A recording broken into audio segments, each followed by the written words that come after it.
بسم الله الرحمن الرحيم. صلى الله وسلم على سيدنا محمد وعلى آله وصحبه أجمعين. وهذا صوت السلام يا إن شاء الله وحن كهليني أرن كصوير دي شيخ نوين شيخ سليمان شيخ عبد الرحمن سليمان بشير يو إن أرن كله أو ينك صوير دي إن بروفيسورة وعبد إسماعيل سمتر الله جرنيسين haddaba hadalka laga soo dhigay Sheekh Bashiir wuxuu ahaa hadal la soo gooyay waxa in hadalka kamid oo kale ay hadana xalay aan daawaday oo yadna ka sii argagax daran saddex shay oo kale oo gafa ayaan hadana hadalka ka soo dhex saaray waata koobaade Sheekh Bashiir wuxuu yiri ugaasku marna waa aabahay marna waa adeerkay haddaba ma haddaan qabiil kala nahay mise haddaan ciisana haddaan qabiil kalena ugaasku waad abaysan kartaa waa normal haddaad ciise tahay ciisanimo ma jiro ugaaska hadday reer abaysanayaan adiga daa koreerkiisa ee jilibkiisa odhan karin ugaaska adeer baan u ahay ma odhan karo way ugaas jilib laga soo doortay ma waa nin intii la daarin magtiisa la bixiyo reerkiisa la ninka waa niga dilnay qaata magtiisa ninkaas nin qadiyad ciise ma qadiyad jufowta lama galay marka ugaaska ciisuhu adu adeero min noqon kartid abti u min noqon kartid adiga aabu ku yahay anigana aabu yahay Ismaaciil Umar aabu yahay cid ka sii weyn aabu yahay inta weyn marka ciise la joogo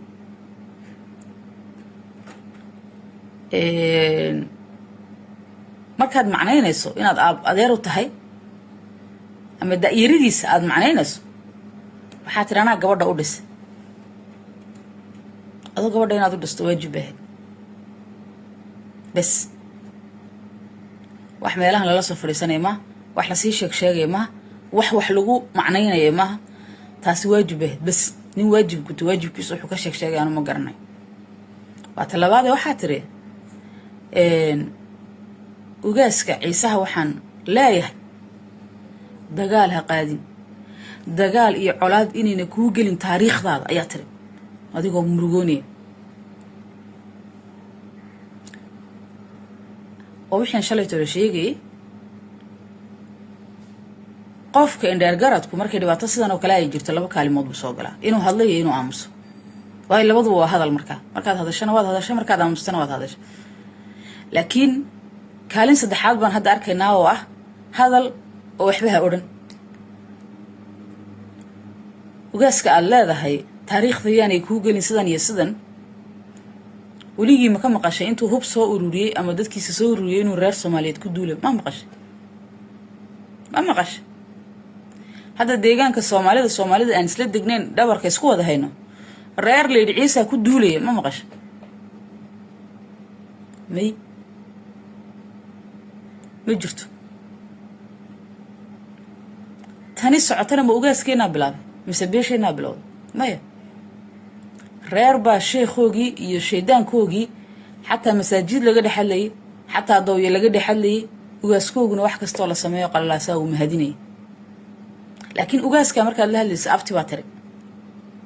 kaagi dadkiisa dhulkiisa iyo cirdigiisa iyo sharaftiisa lagu soo dooranayna waxa tare dagaal iyuna taariikhda ku gelin aan ma fahmin hadalkaas wuxuu ka dhigay hadalkaas ma fahmin asida in la yiraahdo arinta Falastiin iyo Israa'iil ka sheekay oo yiri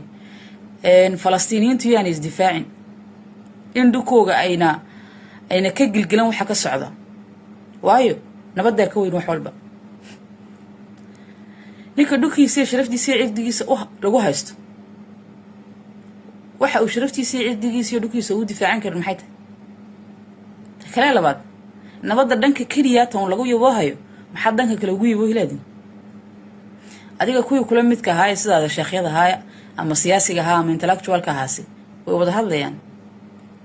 مد هوسته كهذا يا دبره يا أديك ولا اللي ما ضاعنا دوشة كاجا إلى علنا لكن قد يدي سكوت يجين بجرا يمد صابر يروح هذا أي جرا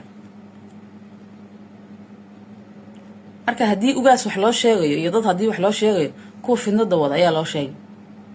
ما هو أجاس كعيسى قد يد عيسى دتك يسلودي لي ما سجمه وجاز دي مصطفى ملا هذا مجرني سنة وان جرنيه وجاز مصطفى قضية صومال لا واحد كوسي ولي ما تيجي كرت nin ciise nin hebel baa isdirar heshiye wuu noran oo qoriga soo dil kuma oranayo way geeskan waxa ka socda maaha Soomaali iyo jufo hoose maaha adeero dhulba in la qaato la doonaya dhulka dadka laga qaadanayna waa naga ugaaskaygu dhulka Mareexaanka laga qaatay iyo in qabiil kasto Soomaaliya laga qaatay ee magacdoodu maanta ay wali jirto muxuu oran lahaa xabiga ma gelinayna mar shaciisho naga kiciyo muxuu oran lahaa ya xalay wax kasta waa laga soo kama adduunka sumcad xumo laga ma soo kamo nin Soomaaliya meesha lagu jabiyo oo sumcad xumo ugaaska ciisan inta uu faansan marka ninka adigu aad tilmaamaysid leedahay hebelow waa nin malaha caadi laakiin anagu hadaan ugaaska ka hadlayno ugaasku waa ugaaskeen ogeyn ugaas labaad ma ugaas hada loo sheego sidan u hadal raadana ma ugaas qadiyad loo tilmaamana ma ugaas talo loo leeyimaadana ma maalinkii la caleemo saaray la maanta ayuu heegan ku jira maalina qorax fadhiya maalina buul hoosti fadhiya maalina gaari dul saaray qadiyada adduunkan ka jira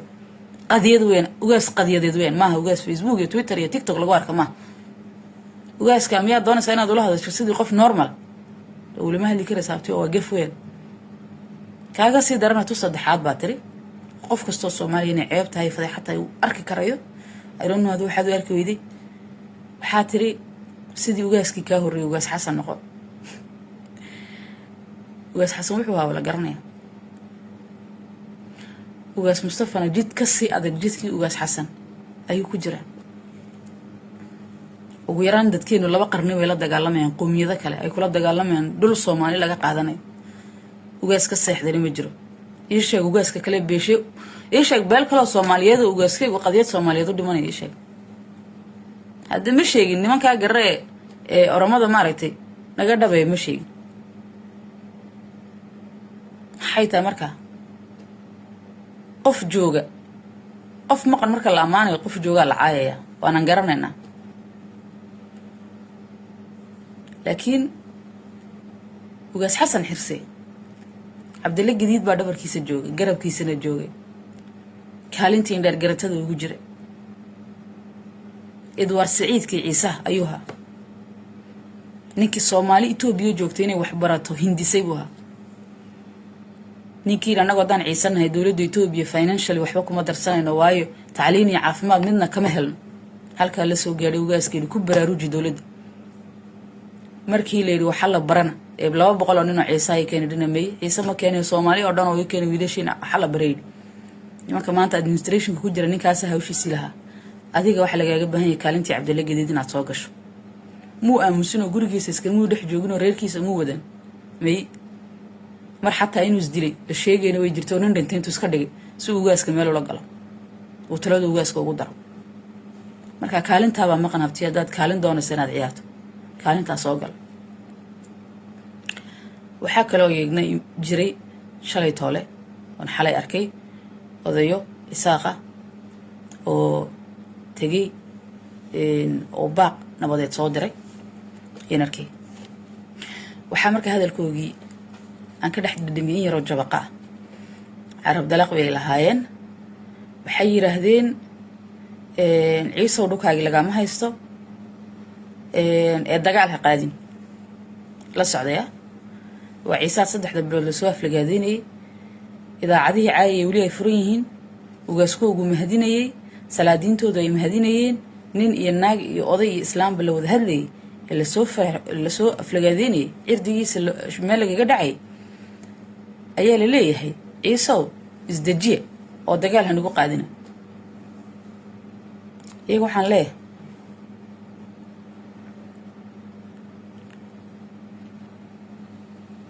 dawlad kalkaal baatiin iyo dawlad ku nool dawladnimadana sharafteeda kuma noolidin waxaad ku nooshiin bas sadaqadeeda waayo qofku markuu sadaqad ku nooleen xor buu u noqon karaa hadalkiisa Ciise niga warniga ma baahno dhulna niga ma degano abwaanku intii uu nidhi waan oranaa adeero nilisabasabeen maayo waa taasiilac ninkii siilac doonayo waa taasiilac taas wata arin kale oo waxa jirtay yadna yaab leh markan dhaweyd hawlahan ay socdeen Boorama ay dawladdu gashay militarigu ay galeen hubka la riday ninba narrative sameeyay la yiraahdo snipers ayaa dadka dilaya ee dawladda ma oo gacmo shisheeya ku dhex jira isla ninkii xalay talo wuxuu sameeyay narrative kale oo markiiba la qaatay oo hirgashay wuxuu yiri hadduu ugaaska ciisuhu dagaal ku baaqo oo xagga kaga soo duulo Somaliland Samaroon iyo Somaliland ay dhukina difaacda ciiso wadna cid wax ku diidan ma jirto way idinka shalay talo markii dacwali hawsha ay ka socotay maxaa la wada waalateen kulligiin oo dhan wada hadlayseen waa dhuku abhiin iga tagay bayd Soomaa ugaaskaygu subaxina Jabuuti uu ka qoraacan duurkiina dir dhaw ka qadayn habeenkiina Zeylac buu hooyanay ma dhul baad ku haysatiin ma dhul uu leedihiin buu niga degay ma dhul idinka aabeeshin ay leeyihiin buu niga degay may tani kaliya waxay confirmation noqonaysaa hadalkii laga qoray sayidka ilaahay jannaye xoolihii ummadana way wada dhaceen wax ku haysteen lama arag tii weeyaan ninkaas iyo nimanka kale la midka ah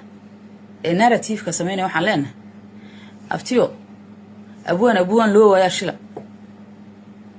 taaka kastoo qaadin 10 taaka ayaan nii soo qaadanaa been kastoo tiraadiin aan ka daba imanayna narrative kastoo suuqa soo gelisiina tuka awood badan oo wali horna ayaan ka daba keenana ninka isaaqo arrinkan isaaq ka ahaw ninka qabiilka kala awna qabiil kala ka ahaw haddii aad dhexdhexaad noqonayso anu ma sheegin waxa dhexdhexaad ka noqonaysa adii sheeg laakiin cidda dhexdhexaad noqonayso cidna wali kuma soo dalban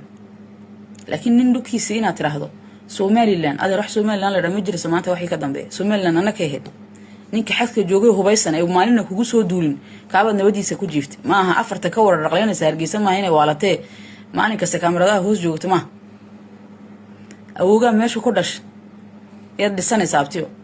awooyaasha waa sheegaysa aabayaashay meesha ku dhasheen baad doonaysa inaad anaga noogu ninii tiraahdo adeer dhulka intaad ka degantahay ha ku deeqdo haddii ku deeq weydana waa lagu deeqsiinaya laftigeyga arrinka Zeylac ka bixi weydina ta awooga u leeyahay lagu imanaya ma jirto wax kale dol la isma siyaabti inan yaabihi baa kala dhaxla inan iyo jaarku ma kala dhaxlaan inan yaro shaad dawlad loo soo xiray ma kala dhaxlaan dawladda laftigeyga waa ilaaliye adeeg bas maxay kale ka shaqeysaa dawladdu ma dad bay dhul u qaybisa uma qaybisa ilaalo iyo adeeg weyn markii Ciisa la soo aflagaadeynay ma hadasheen ma hadal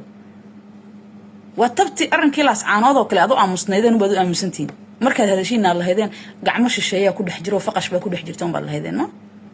hadda Ciisa faqash ma waa ka awooyaashin markii ooyeen ilmada niga tiray weyn adeero haddii la kala xishoon waan la kala xishoon maayo nin kastoo halka ka soo qorayo wax ka soo qorayna kelmad ka soo qorta waan haynaa tu lagu deynayna ma tu lagaaga daba hadhayna ma waxba Ciisa ha u tilmaamin dawladnimo adoo afartaada daamood dawlad ka dhig Ciisa doonaysa inaad uga sheekaysiin dawladnimo iyo dagaal iyo sida loo dagay wada noolaashiyo war 30 sanadood bay adeeradin dadkan gaajo u dileen maalin mid ka hadlay ma jiro marka waa la isbaranayaa abtiyo nin kastoo Ciisa wax ka soo sheega diyaar baan u nahay inaan ka celino diyaar baan u nahay inaan akhra la galno marka inanka narrative-ka sameynayaan sheegay ee subaxiina wariyaha habeenkiina isaaqa abtilaad soo galay wariye inaad noqoto xaaladdu markay jirto aad ka waranto iyo afkaaga yar inaad haysato idabu fadhido adu fadhin weyde anaga narrative-nu laguma dul sameeyay anaga ko dhiig inta lagaga shubo la dhabrito la iyaga isdilamin anaga ko way kibreen la dhaana kuma nabtiyo Zeylac kuma soo hadli karti haddaad bilowgii ka hadli kari weyde kama hadlaysa aabbaana kuma dhalan ayeedana laguma meherin idan markaa u fadhiiso waxaa kaloo yeegna jira ugaasyo iyo garaado dawlad deegaanka Soomaalida ka yimid oo ay shacabada ku sugan oo u yimid inay ugaaska ku qanciyaan inuu ka baaqdo hadalka ugaasada waxaa ka mid ah niman markii ay adkeyd runaantii noo joogay waxaa ka mid ugaasyo ugaas ina garaad wiil walba ka mid ah runaantii meel weyn iyo kaalin weyn ugu jira isagana waxaan leeyahay runaantii cid dan ka helays iyo faa'iido ay ugu jirto dagaal sokeey ma jirto inta laga baaqan kareen in laga baaqdo weyn laakiin tan dagaal sokeey ka badanto waa in ay dawladaysiinayso hub iyo awood narrative kastana suuqa ay u gelinayso oo dad kale lagu dulmayo marka idinka arrinkiina gandahan u deyn oo de gandihii baaba nool ugaaskuna hadhowta lagu ducayn doonaa laakiin idinka laftigiina waxaan idinku waaninayaa inaad cabirka saxda ah heshaan waxaan isay u socdaan inaad heshaan anagu haddaan ciisanahay soomaalina ku duulin waa taqaaniin qof kastoo islaamana kuma duulinayo gaalna kuma duulino laakiin qadiyado waxaa jiraan la iskaga hadhayn dhuku maaha wax la kala dhaxlaya maaha waxaa la kala dhaxlayaa dhuka marka dheeftiisa iyo dhibtiisa loo sinaado unbaa la kala dhaxli karaya laakiin ninka marka ay dhibaatada joogtana kule ciisow dhukaaga dhacso marka ay dheefta joogtana kule ciisow Soomaali baana isagu inuu isku noqdaa yaa la weydiinaya oo la faraya ugu dambeyn waxaan baa qudirayaa dumarka iyo ragga ciise indhaargaradka waxgaradka aqoon-yahanka siyaasiyiinta maalqabeennada intaba waxaan leeyahay maanta waa maalin qadhaadh maanta waa bog cusub oo taariikhdeena ka mid ah maanta waa markii ugu horreysay nolosheena ee qabiil Soomaaliyeed uu si badheedh erdigeena iyo sharafteena iyo dhukeena u soo maago maanta nin walba wixii uu tolka ku gargaari karo ha sameeyo ugaaska hadalkiisuna waa muqaddas qof kasta ugaaskeena soo fadeexadeynaya ama wax ka soo sheega ama doonayo inuu la hadlo qof sidii qof normalana waa in la iska qabtaa waan idin soo salaamay insha Allah khayr baan idin rajeynaya